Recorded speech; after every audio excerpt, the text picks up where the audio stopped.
In this video, I'll be showing you hidden features in the settings of Zoom that can improve the whole performance of your Zoom meetings. First is you need to tap on this profile icon and we need to head to the settings. Then go to keyboard shortcuts. Here you will find all of the available keyboard combination shortcuts that you can use while you are in your meeting. For example, is if you want to switch the view of the meeting for speaker, you just need to type in Alt F1.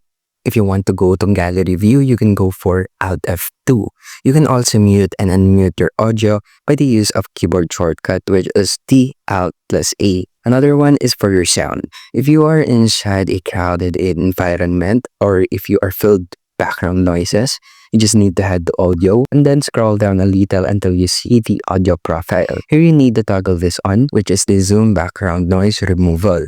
Another one is for the personalized audio isolation if you are in a crowded environment. Next is for the video, which is for the last feature, is you can turn this on or switch to OBS virtual camera. When you have this application, you can fully customize the filter and also the quality of your video. And that's it. That's how you can use the whole hidden features in the settings of Zoom, and thank you for listening.